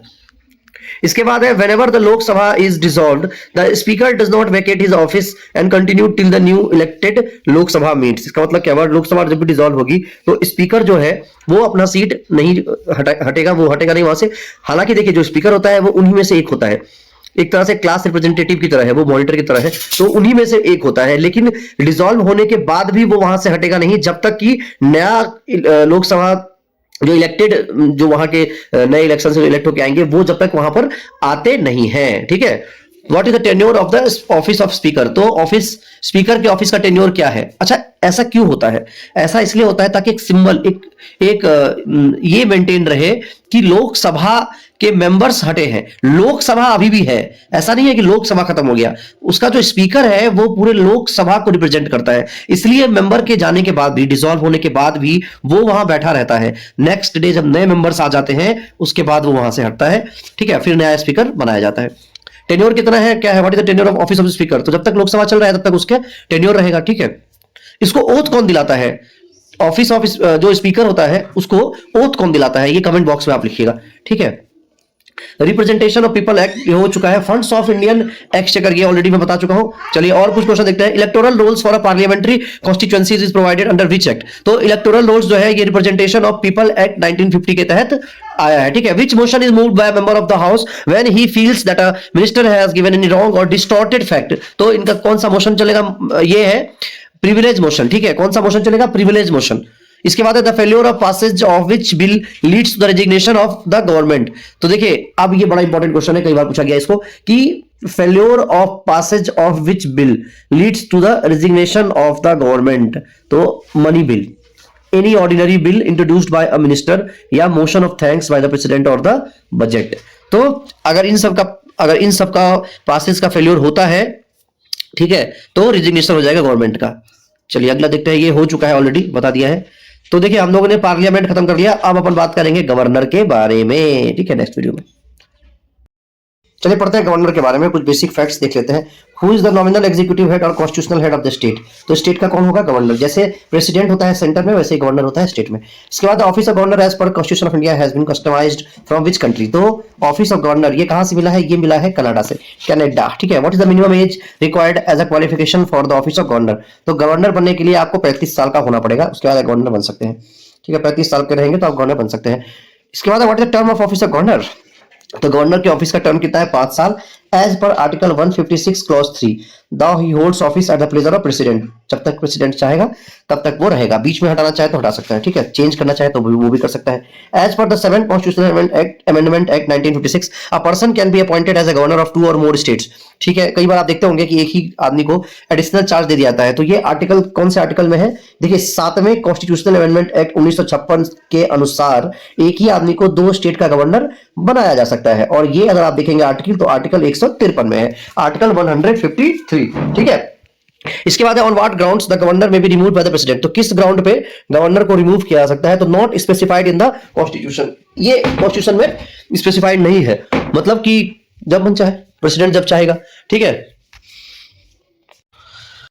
ठीक है। Governor nominates how many members in state legislative council, तो 1/6 ऑफ द टोटल मेंबर्स को ये नॉमिनेट करता है स्टेट लेजिस्लेटिव काउंसिल में, ठीक है। जैसे राज्यसभा में प्रेसिडेंट कितने मेंबर को करता है, 12 मेंबर्स को, वैसे ही गवर्नर क्या करता है, 1/6 ऑफ द टोटल मेंबर्स, ठीक है। स्टेट लेजिस्लेटिव काउंसिल की बात कर रहा हूं, ठीक है, विधान परिषद इसको हिंदी में कहते हैं। Governor nominates 1/6 members of state legislative council. अब ये फील्ड कौन कौन सा है वो आप देख लीजिए, देखिए एक है आर्ट्स, ठीक है, एक है आर्ट्स, उसके बाद है साइंस, फिर है लिटरेचर, सोशल सर्विस, अकाउंट और कोऑपरेटिव मूवमेंट बैकग्राउंड, तो इन सब फील्ड से उठा के डोमिनेट कर देता है। Who appoints the tribal welfare minister in the state of Jharkhand, Chhattisgarh, Madhya Pradesh and Orissa, तो देखिए ट्राइबल वेलफेयर मिनिस्टर कौन बनाता है, कौन अपॉइंट करता है, ये करता है governor. Who orders the prorogation of state legislative assembly. देखिए जो वहां पे पार्लियामेंट के लिए हो रहा है सेंटर में, वो यहाँ पे स्टेट लेजिस्लेटिव असेंबली के लिए कौन करेगा? गवर्नर। जो वहां पे प्रेसिडेंट करेगा वो यहाँ पे गवर्नर करेगा। ये एक एनालॉजी है, दिमाग में सेट कर लीजिए, बहुत काम आएगा। इसके बाद है हु ऑर्डर्स द प्रोरोगेशन, हो गया, ठीक है। सैलरी और allowances of governor are charge on, तो देखिए ये भी क्या है? Consolidated fund of state. ये वहां पे क्या था? Consolidated fund of India. ये क्या है? कंसोलिडेटेड फंड ऑफ स्टेट, ठीक है। डिफरेंस बिटवीन पार्डन ग्रांटेड, अब ये बहुत इंपॉर्टेंट क्वेश्चन बनता है और कई बार ये पूछा जाता है और यहाँ कंफ्यूजन भी होता है बच्चों को। जो पार्डन देखिए प्रेसिडेंट देगा अंडर आर्टिकल 72, तो पहला क्वेश्चन तो ये आपको ध्यान रखना है कि पार्डनिंग पावर जो है प्रेसिडेंट की वो कौन से आर्टिकल से आता है? तो ये आता है आर्टिकल 72 से, ठीक है, आर्टिकल 72 से आता है। और गवर्नर का पार्डनिंग पावर जो आता है 161 से आता है। देखिए इसको याद करने का एक मैं ट्रिक बता देता हूं, आपको याद रहेगा। 72 में आप 89 ऐड कर दीजिए, देखिए कितना आ जाएगा? 161, ठीक है, ऐसे याद रख सकते हैं आप। प्रेसिडेंट का जो भी आर्टिकल है उसमें आप 89 ऐड करेंगे तो वो गवर्नर के आर्टिकल में कन्वर्ट हो जाएगा, ठीक है। 72 किसके लिए है? प्रेसिडेंट के लिए। 89 ऐड करिए, 161 किसके लिए हो जाएगा? गवर्नर के लिए। और ये पार्डनिंग पावर की मैं बात कर रहा हूं। The president has an exclusive power to grant pardon in case of death sentence और sentence inflicted by court martial. अब देखिए ये दो ही है जो एक्स्ट्रा है, क्या क्या? एक तो है डेथ वाला कि डेथ सेंटेंस को भी ये प्रेसिडेंट जो है ये दे सकता है पार्डन, या फिर कोर्ट मार्शल जो है इससे जो सेंटेंस मिलता है कोर्ट मार्शल से उसको भी पार्डन कर सकता है, ठीक है। The governor has no such power, governor भाई साहब के पास ये पावर नहीं है, ठीक है, क्लियर है। चलिए डिस्क्रिशनरी पावर की बात करें। डिस्क्रिशनरी पावर मतलब क्या है कि सिर्फ उसकी पावर है, वो अपने पावर से ये काम कर सकता है, उसको किसी और की परमिशन लेने की जरूरत नहीं है। तो डिस्क्रिशनरी पावर क्या है? Veto power over the bills, ये इसकी डिस्क्रिशनरी पावर में आता है। दूसरा है can reserve the bill for president consideration. तीसरा है proposal for president rule under article 356, तो प्रपोजल प्रेसिडेंट रूल के लिए अंडर आर्टिकल 356 ये उसकी डिस्क्रिशनरी पावर के अंतर्गत ही आता है। और लास्ट में है हंग असेंबली, जब हंग असेंबली होगा तो भी इसकी डिस्क्रिशनरी पावर के अंतर्गत ही है कि वो फैसला क्या लेगा, गवर्नर, ठीक है। इसके बाद देखिए Rajpramukh was an administrative title for head of state. Rajpramukh जो है ये टाइटल था हेड ऑफ स्टेट के लिए स्टार्टिंग में, बाद में 1956 में इसको चेंज करके क्या कर दिया गया? गवर्नर, ठीक है। तो गवर्नर पहले क्या था? राज प्रमुख, ठीक है। इसके बाद चलते हैं आगे और देखते हैं आगे क्या है। Governor can reserve a bill for its consideration bye the president under which article, तो आर्टिकल 201 ध्यान रखिएगा कि बिल को रिजर्व कर सकता है, ठीक है, प्रेसिडेंट की कंसिडरेशन के लिए। आर्टिकल रिलेटेड टू गवर्नर, अब गवर्नर से रिलेटेड आर्टिकल देख लेते हैं थोड़ा सा क्या क्या चीजें हैं। तो सबसे पहला आर्टिकल है आर्टिकल 153। आर्टिकल 153 क्या कहता है? Governor of state. दूसरा article 155 appointment of governor by president. तीसरा आर्टिकल 156 क्या है? Term office of the governor. Article 157 कहता है qualification for appointment of governor. Article 158 कहता है condition of governor office, governor office का कंडीशन, ठीक है। आर्टिकल 159 ये बड़ा इंपॉर्टेंट है, oath and affirmation by the governor. Oath and affirmation by the governor किसमें आता है? आर्टिकल 159 में, ठीक है, 159 में। ये क्लियर है? ये क्लियर है कि नहीं है? चलिए आर्टिकल 160 में discharge of function of governor in certain contingency, ठीक है। इसके बाद आगे चलते हैं, एक सेकेंड, हाँ ठीक है। इसके बाद है कि governor power to grant pardon, ये आता है 161 में, बता चुका हूं। 163 में आता है council of minister to aid and advice governor, ये बड़ा इंपॉर्टेंट है, आर्टिकल 163 की council of minister to aid and advice governor, ये किसमें आता है? 163। ये काउंसिल ऑफ मिनिस्टर कहाँ के हैं? स्टेट लेजिस्लेटिव असेंबली, ठीक है, स्टेट असेंबली के जो मिनिस्टर्स हैं ये एडवाइस करेंगे और उसको सपोर्ट करेंगे गवर्नर को। आर्टिकल 213 में है ordinance making power of the governor, ठीक है। अब देखिए मैं बताया था आपको ऑलरेडी कि 1, 2, 3 में क्या है? Ordinance making power of president, और इसी को आप थोड़ा सा हेर फेर कर देंगे, 213 बना देंगे अगर, तो 213 में क्या है? Ordinance making power of the governor. इसके बाद है आर्टिकल 200, ये बड़ा इंपॉर्टेंट है, assent to bills by governor. Assent to bills by governor, double century मारेगा तभी जाके इसको एसेंट दे पाएगा बिल्स को। आर्टिकल 201 में क्या है? Bills reserve for consideration of president bye governor, तो ये बिल रिजर्व कर सकता है किसके लिए? प्रेसिडेंट के कंसिडरेशन के लिए। चलिए आगे देखते हैं, अगला क्या है? The governor tenders designation to which authority, तो प्रेसिडेंट को ही देगा। Who was the first woman to become a governor in India, Sarojini Naidu बनी थी उत्तर प्रदेश की। As per his legislative powers of the governor can nominate how many members in state legislature, तो state legislature में कितने मेंबर्स को ये कर सकता है नॉमिनेट? ये है 1 एंग्लो इंडियन कम्युनिटी मेंबर, ठीक है। इसके बाद which article explicitly provide for discretionary power of the governor, ये आर्टिकल 163 क्लॉज 1 में आता है डिस्क्रिशनरी पावर, ठीक है, ऑफ गवर्नर। इसके बाद what is the authority to decide if a question arises whether the governor has to act in his discretionary और not, तो ये है गवर्नर हिमसेल्फ क्वेश्चन आता है कि कौन जो है गवर्नर अपने डिस्क्रिप्शन में एक्ट करेगा, यानी ये कौन डिसाइड करेगा, तो ये गवर्नर खुद ही डिसाइड करता है। इसके बाद है who is the chancellor of state universities in the states, तो ये है गवर्नर। स्टेट यूनिवर्सिटीज, स्टेट के चांसलर कौन है, गवर्नर है। President is the chancellor of central university, जैसे प्रेसिडेंट जो है वो सेंट्रल यूनिवर्सिटी के चांसलर है, ठीक है। इसमें एक एक्सेप्शन दिया हुआ है कि विश्व भारती यूनिवर्सिटी, अब देखिए ये बहुत इंपॉर्टेंट हो जाता है कि विश्व भारती यूनिवर्सिटी के चांसलर कौन होंगे, तो अब जैसे क्वेश्चन आएगा उसमें यूज कर लेगा कि गवर्नर्स, या ऐसे पूछ लेगा कि president is always the chancellor of central universities in India. Question क्या देगा, president is always the chancellor of central universities in India. अब ये स्टेटमेंट क्या हो जाएगा, रॉन्ग हो जाएगा। तो एकदम ध्यान रखना है इस चीज को, जहां पे छोटा सा एक्सेप्शन है वो जरूर उठाएगा, ठीक है। यूपीएससी उठा सकता है या पीसीएस उठा सकता है। इसके बाद ये लाइन हमने ऑलरेडी आपको बता ही दिया है। तो ये हो गया गवर्नर की बातें। चलिए नेक्स्ट वीडियो में बात करेंगे हम लोग state legislature, chief minister and state council of ministers के बारे में। धन्यवाद। करते हैं हम लोग स्टेट लेजिस्लेचर और चीफ मिनिस्टर और स्टेट काउंसिल ऑफ मिनिस्टर्स को देखते हैं। पहला क्वेश्चन है कि कितने स्टेट में बाई कैमरल लेजिस्लेचर है। तो जब आप इसको ध्यान से देखेंगे तो 6 स्टेट्स में बाई कैमरल लेजिस्लेचर है। बाई कैमरल का मतलब होता है कि लेजिस्लेटिव काउंसिल भी है और लेजिस्लेटिव असेंबली भी है, ठीक है। तो ये कौन कौन से स्टेट है, पहला है बिहार, दूसरा है आंध्र प्रदेश, तीसरा महाराष्ट्र, फिर तेलंगाना, कर्नाटक और उत्तर प्रदेश। तो अगर इनिशियल लेटर्स लिखते हैं इसका तो आप देख पाएंगे, देखिए इनिशियल लेटर्स में लिखता हूँ सिर्फ, यहाँ से अगर आप लेंगे तो ये बी मिल जाएगा, फिर यहाँ पे ए मिल जाएगा, ठीक है, फिर यहाँ पे टी मिल जाएगा और यहाँ पे एम और फिर एक के मिल जाएगा और ये यू मिल जाएगा, ठीक है।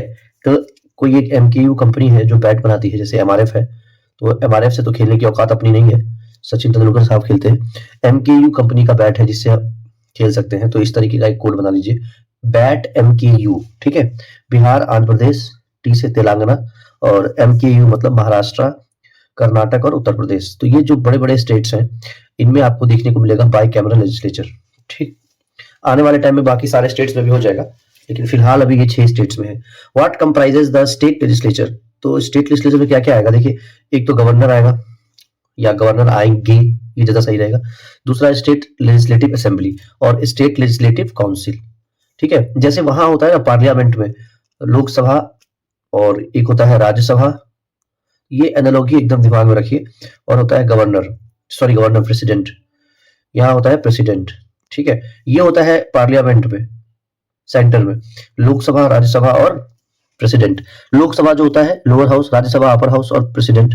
तो वैसे ही यहाँ पर होता है legislative assembly, state legislative assembly होता है लोकसभा के जैसे, लेजिस्लेटिव असेंबली ये होता है लोकसभा के जैसे, ठीक है। और लेजिस्लेटिव काउंसिल होता है राज्यसभा, लेजिस्लेटिव काउंसिल होता है राज्यसभा। और गवर्नर यहाँ पर, जैसे यहाँ प्रेसिडेंट होता है तो यहाँ क्या होता है, गवर्नर होता है। तो ये एक एनालॉजी है और ये बहुत काम आएगा क्वेश्चंस करने में, ठीक। चलिए आगे देखते हैं अगला सवाल क्या कह रहे हैं। Which article empowers the parliament to create और abolish the legislative council in a state. तो ये बहुत इंपॉर्टेंट हो जाता है क्वेश्चन कि आर्टिकल 169, ठीक है। इससे गवर्नमेंट ये क्या कर सकती है, पार्लियामेंट कर सकती है कि जैसे जहां पर भी है, जैसे आंध्र प्रदेश में लेजिस्लेटिव काउंसिल है, खत्म कर देगी, ठीक है, उसका मन करेगा तो। और दूसरी चीज ये कि अभी मान लीजिए सपोज कि मध्य प्रदेश में नहीं है, लेजिस्लेटिव काउंसिल नहीं है, तो यहाँ पे क्या करेगी, क्रिएट कर देगी, ठीक है। तो इस तरीके का काम कर सकती है आर्टिकल 169 से, ठीक है। 169 आर्टिकल ध्यान रखना है। इसके बाद है कि any resolution providing for creation of state legislative council is to be passed by state legislative assembly by which majority. तो ये वही चीज है कि रेजोल्यूशन जो है क्रिएट करने के लिए लेजिस्लेटिव काउंसिल, तो कितना इसको मेजोरिटी कौन सी चाहिए होती है, तो ये है स्पेशल मेजोरिटी, ठीक है, 2/3। इसके बाद the maximum strength of legislative council is fixed. तो लेजिस्लेटिव काउंसिल का जो मैक्सिमम स्ट्रेंथ है उसको फिक्स कर दिया गया है कि 1/3 of the total strength of legislative assembly का 1/3। और how many members of state legislative council are elected by governor, तो इलेक्टेड बाय गवर्नर की अगर बात करें लेजिस्लेटिव काउंसिल में तो 1/6 होता है, ठीक है, 1/6। लेजिस्लेटिव काउंसिल का भी जो मेंबर्स है, मिनिमम मेंबर्स वो फिक्स कर दिया गया है, अभी देखेंगे कितना है वो, ठीक है। मिनिमम मेंबर्स भी फिक्स है कि इससे कम नहीं होना चाहिए। चलिए आगे देखते हैं। What is the tenure of state legislative council. तो टेन्योर जैसे राज्यसभा का टेन्योर होता है कितना, 6 साल का, वैसे ही 6 साल का टेन्योर होता है लेजिस्लेटिव काउंसिल का। 1/3 of the state legislative council retire every 2 years। तो इस तरह से एक व्यवस्था बनाई गई है या इस तरह से लोगों को इसमें रखा गया है कि 1/3 जो है ये हर 2 साल में रिटायर होंगे। और अगर 1/3 हर 2 साल में रिटायर होंगे तो ऑब्वियस है कि नए भी आएंगे, ठीक है। तो चलिए अगला देखते हैं, व्हाट इज द तो ये क्या होता है, इसलिए ये भी परमानेंट है, ठीक है। जैसे राज्यसभा परमानेंट है, कभी डिसॉल्व नहीं होती, कभी खत्म नहीं हो सकती, उसी तरह से ये भी परमानेंट है कि कभी मेंबर जीरो नहीं होगा इसमें, रिटायर होगा नया बनेगा, रिटायर होगा नया बनेगा, इस तरह से चलता रहता है। What is the maximum strength of state legislative assembly, तो लेजिस्लेटिव असेंबली आर्टिकल 169 में था कि काउंसिल स्टेट्स बन सकता है या नहीं बन सकता लेजिस्लेटिव काउंसिल। अब यहाँ पे 170 में बात कर रहा है कि मैक्सिमम स्ट्रेंथ क्या होना चाहिए स्टेट लेजिस्लेटिव असेंबली का, तो ये है 500 आदमी, 500 मेंबर होना चाहिए, ठीक है। औरत भी हो सकता है, मेन प्लस वुमेन। इसके बाद है कि is there any provision of joint sitting between the two houses of state legislature. अब इसको ये वन लाइनर में यूज करेगा क्वेश्चन में कि आप जानते हैं कि ज्वाइंट सिटिंग हो सकता है, ज्वाइंट सिटिंग हो सकता है पार्लियामेंट में, और आर्टिकल कौन सा यूज है इसमें 123, ठीक है, आर्टिकल और 123। लेकिन क्या यहाँ पर ज्वाइंट सिटिंग हो सकता है स्टेट लेजिस्लेचर के दोनों हाउस में, तो आंसर है नो, नहीं हो सकता, ठीक है। Which article of the constitution provides the for disqualification for membership of state legislature, तो disqualification जो है ये होता है आर्टिकल 191 से। Who is the chairman of the state legislative council, chairman कौन होगा स्टेट लेजिस्लेटिव काउंसिल का, तो ये चेयरमैन उसी जो उसके मेंबर्स होंगे उसी में से किसी को बनाया जाएगा। जैसे कि राज्यसभा का चेयरमैन जो होता है वो कौन होता है, राज्यसभा का चेयरमैन होता है वाइस प्रेसिडेंट, वाइस प्रेसिडेंट। पर यहाँ पे ऐसा नहीं है, यहाँ पे कौन है, अब यहाँ पे वाइस गवर्नर तो कोई है नहीं जिसको बनाया जाएगा, तो यहाँ पे उन्हीं में से किसी एक को बनाया जाता है। कायदे से तो वाइस गवर्नर बनना चाहिए, ठीक है, जैसे वाइस प्रेसिडेंट है वैसे वाइस गवर्नर बनना चाहिए, लेकिन ऐसा अभी है नहीं, ठीक है। What happens to a bill originating in legislative council if the legislative assembly rejects it, तो बिल क्या हो जाएगा, खत्म हो जाएगा, ठीक है। अगर लेजिस्लेटिव काउंसिल ने कोई बिल लाया या वहां पे कोई बिल ओरिजिनेट हुआ और लेजिस्लेटिव असेंबली उसको रिजेक्ट कर दे तो वो बिल एंड हो जाएगा। What are the constitutional provisions related to chief minister, तो चीफ मिनिस्टर की अगर बात करें तो आर्टिकल 163, 164 और 167, ये तीन आर्टिकल जो है ये कॉन्स्टिट्यूशनल प्रोविजंस बताता है चीफ मिनिस्टर का।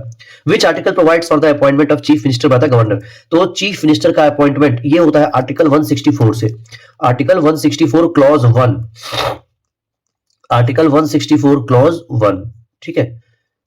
चीफ मिनिस्टर का अपॉइंटमेंट किससे होता है, आर्टिकल 164 क्लॉज 1। अब यहाँ पे ना आप इसको याद रख लीजिए कि जैसे चीफ मिनिस्टर का अपॉइंटमेंट का आर्टिकल आपको मिल गया तो आप इससे रिलेट कर लीजिए, जैसे स्टेट में चीफ मिनिस्टर होता है वैसे सेंटर में कौन होता है, जी हाँ बिल्कुल सही, प्राइम मिनिस्टर, ठीक है। तो अब इसको आपको रिलेट करना है कि पीएम का अपॉइंटमेंट जो है वो कौन से आर्टिकल से होता है, ठीक है, पीएम का अपॉइंटमेंट कौन से आर्टिकल से होता है, तो उससे आपको रिलेट करने में आसानी हो जाएगी, ठीक है। तो मैं बता देता हूं आपको, क्या आपको पता है कि कौन से आर्टिकल से पीएम का अपॉइंटमेंट होता है, बिल्कुल एकदम सही, आर्टिकल 75, आर्टिकल 75 से पीएम का अपॉइंटमेंट होता है, तो ये आपको ध्यान रखना है, ठीक है, आर्टिकल 75। चलिए आगे चलते हैं, अगला देखते हैं। Minister of state government are appointed by governor on the recommendation, यहाँ पे रिकमेंडेशन होगा, रिकमेंडेशन नहीं होगा, of chief minister, they hold the post till the pleasure of governor. यहाँ पे कायदे से ना कॉन्स्टिट्यूशन को लिखना चाहिए था till the pleasure of CM, लेकिन देखिए कुछ चीजें लिखी हुई है कुछ और है लेकिन एक्चुअल में कुछ और है, ठीक है। यहाँ पे प्लेजर, ये गवर्नर खुद ही सीएम के प्लेजर पे आता है, या सीएम छोड़िए पीएम के प्लेजर पे, तो यहाँ पे पीएम कायदे से होना चाहिए था, लेकिन ठीक है। देखिए अब सेटल इतना अच्छा सेटिंग किया गया है कि गवर्नर को अपॉइंट कौन करता है, सेंटर, ये सेंटर का आदमी है, मतलब ऐसे तो नहीं है, इसकी अपनी पावर्स है, लेकिन इसको अपॉइंट करता है सेंटर, जिससे कि स्टेट के काम को रेगुलेट कर सके, स्टेट के जो काम को रेगुलेट कर सके, यानी जो भी काम सीएम कर रहा है या उसके काउंसिल ऑफ मिनिस्टर्स कर रहे हैं उसके काम को रेगुलेट कर सके, तो इसलिए एक बंदा बिठा के रखता है। कई बार तो ये कुछ इस तरीके का काम भी करता है जिससे सीएम और उसके काउंसिल ऑफ मिनिस्टर्स को प्रॉब्लम भी आती है, कई स्टेट में ऐसा आया भी है सामने, तो ये बिठा के रखा है किसने, सेंटर ने, ठीक है। और क्वेश्चन देखिए क्या कह रहा है कि मिनिस्टर ऑफ स्टेट जो है वो, ठीक है, चलिए आगे चलते हैं, अगला देखते हैं। अगला क्या है, which article provides for state council of minister to aid and advice the governor, तो आर्टिकल 163 जो है ये आर्टिकल प्रोवाइड करता है state council of minister to aid and advice the governor, यानी जो स्टेट के काउंसिल ऑफ मिनिस्टर्स हैं वो लोग करेंगे aid and advice to the governor, ठीक है। तो ये आर्टिकल 163 ये सेम वैसे ही हो गया जैसे कि सेंटर में जो काउंसिल ऑफ मिनिस्टर्स और पीएम है ये aid and advice to the president, ये सेम वही हो गया, ठीक है। For what duration can the state legislative council hold an ordinary bill at the first instance, तो कितने दिन तक, ये पहले इंस्टेंस में कितने दिन तक रख सकते हैं, ऑर्डिनरी बिल की बात हो रही है तो ये है 3 महीने तक, ठीक है, 90 डेज, 90 डेज नहीं 3 महीना ही याद रखिए। In case of an ordinary bill originating in legislative assembly what happens when the legislative council rejects it. देखिए जब लेजिस्लेटिव काउंसिल रिजेक्ट कर देता है ऑर्डिनरी बिल को जो कि ऑरिजिनेट कहां हुआ है लेजिस्लेटिव असेंबली में, तो क्या होता है, legislative assembly passes the bill again, वो फिर से बिल पास करेगा and send it to the council. अब काउंसिल अगर दोबारा रिजेक्ट करते the bill is considered to be passed by both the houses. कितना जबरदस्त स्कीम है देखिए, पहली बार रिजेक्ट किया, चलो ठीक है, उस समय मन नहीं था, रिजेक्ट कर दिया काउंसिल ऑफ स्टेट्स ने, दूसरी बार फिर से ये बिल लेकर आएगा और फिर आएगा काउंसिल ऑफ स्टेट्स के पास। अब अगर इस बार रिजेक्ट कर दिया the bill is considered to be passed, मतलब ये कंसीडर कर लिया जाएगा कि बिल रिजेक्ट भले ही किया है लेकिन वो गलती से हो गया, वो पास है, ठीक है। If the council proposes amendment not acceptable to the bill is considered to be passed. And if the state legislative council keeps the bill pending for 1 month, then in either of the 3 cases the bill is considered to be passed by both the houses. यानी मतलब क्या हुआ कि अगर दूसरी बार इसने bill दिया, legislative assembly में बिल ऑरिजिनेट हुआ, तो वो पास है। अब ये कुछ भी कर ले वो पास ही माना जाएगा, ठीक है। तो इससे अच्छा पास ही कर दे, अमूमन पास ही कर देता है, रखता नहीं है क्योंकि उसकी पावर ही नहीं होती। State legislative council can withhold N ordinary bill for maximum duration of 4 महीने। तो स्टेट लेजिस्लेटिव काउंसिल जो है वो 4 महीने के लिए मैक्सिमम ड्यूरेशन है जो ये अपने पास बिल रख सकती है, 4 महीने तक की, ठीक है, उससे ज्यादा नहीं, वरना ये कोई भी बिल आएगा तो उसको पास ही नहीं होने देगी। Number of members of legislative assembly, तो मेंबर्स कितने हैं, तो ये अलग अलग स्टेट में अलग अलग है। लेजिस्लेटिव असेंबली में आप तो ये देख लीजिए सबसे ज्यादा कहां पर है, अगर आप उत्तर प्रदेश को ध्यान से देखेंगे तो 403 मेंबर्स है, ठीक है, लेजिस्लेटिव असेंबली में। तो सबसे ज्यादा अगर है तो वो है किसमें, उत्तर प्रदेश में, ठीक है, यूपी में सबसे ज्यादा है। यूनियन टेरिटरी में भी दिल्ली में 70 है और पुडुचेरी 2 को ही मिला है ये चीज, जैसे राज्यसभा में 2 यूनियन टेरिटरी को मिला है, उसी तरह से यहाँ पर भी 2 ही यूनियन टेरिटरी को, दिल्ली को और पुडुचेरी को मिला है। और जम्मू कश्मीर अभी नया नया बना है तो यहाँ पर 90 है, ठीक है, 83 प्लस 7 90। आगे देखते हैं important articles related to the state legislature. अब स्टेट लेजिस्लेचर से रिलेटेड कुछ इंपॉर्टेंट आर्टिकल्स देख लेते हैं, इसको कोने में डाल देते हैं। पहला important article related to state legislature में 168 ये है constitution of legislatures in the state. दूसरा है 169 एबोलिशन और creation of legislative council in states. 170 है कंपोजिशन ऑफ लेजिस्लेटिव असेंबली, ठीक है, कंपोजिशन ऑफ लेजिस्लेटिव असेंबली। इसके बाद है कि article 171 composition of legislative council. Article 178 speaker and deputy speaker of the legislative assembly. Article 182 है the chairman and deputy chairman of the legislative council. Article 196 है provision as to the introduction and passage of bills. Article 197 है restriction on powers of legislative council as to bills other than money bills. Article 198 जो है ये है special procedure in respect of money bills, ठीक है। चलिए आगे देखते हैं अगला क्या है। आर्टिकल 198 है स्पेशल प्रोसीजर, ये हो गया। आर्टिकल 199 है definition of money bills, money bill को डिफाइन किया गया। आर्टिकल 200 है असेंट टू बिल, ये इंपॉर्टेंट है। Article 200 assent to bills. Article 201 में है bill reserve for consideration of for president. Article 202 में है एनुअल फाइनेंशियल स्टेटमेंट। आर्टिकल 204 में है अप्रोप्रिएशन बिल। आर्टिकल 205 में है सप्लीमेंट्री एडिशनल और एक्सेस ग्रांट। आर्टिकल 206 में है vote on account vote of credit and exceptional grant. Article 207 में है special provision as to financial bills. Article 213 में है power of governor to promulgate ordinance during recess of legislature. ये वही चीज हो गया कि ऑर्डिनेंस जो है ये पास कौन करेगा, ये करेगा power of governor to promulgate ordinance during recess of legislature, ठीक है। तो ये वही है, ऑर्डिनेंस पास करता है, ऑर्डिनेंस। देखिए अगला है कि what happens to the bill when the governor reserves the bill for the consideration of the president. तो the president may give assent to the bill, या तो प्रेसिडेंट असेंट दे देगा कि ठीक है चलो बिल पास कर दो, या तो अपना असेंट रोक लेगा, विथहोल्ड हिज असेंट, या फिर बिल को दोबारा भेज देगा इसके पास, स्टेट लेजिस्लेचर के पास, कि रिकंसीडर करके इसको देखिए इसमें कुछ गड़बड़ी है, कुछ चेंजेस लाइए।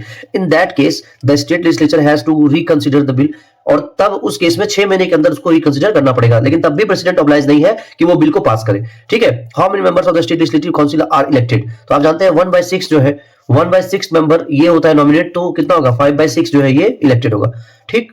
चलिए अगला देखते हैं। अगला है कि state legislative council can not B dissolved. ये तो मैंने ऑलरेडी बता दिया है कि राज्यसभा जैसे होता है और ये डिसॉल्व नहीं होता है, ठीक है। लेकिन ये एबोलिश हो सकता है, और ये एबोलिश कैसे होगा मैंने ऑलरेडी बता दिया है। एबोलिश का मतलब ये कि परमानेंटली बंद हो जाए, और ये आर्टिकल 169 के तहत राज्यसभा को तो नहीं किया जा सकता, लेकिन इसको जो है हटा दिया जा सकता है स्टेट से, ठीक। आर्टिकल 169 क्लियर है। चलिए आगे देखते हैं। अगला क्या कह रहा है कि who administer the oath of office and secrecy to the chief minister. तो ये कौन करेगा, गवर्नर करेगा। No constitutional amendment act can be introduced in state legislature. State legislature में कॉन्स्टिट्यूशनल अमेंडमेंट एक्ट नहीं इंट्रोड्यूस किया जा सकता है, ठीक, आगे देखते हैं।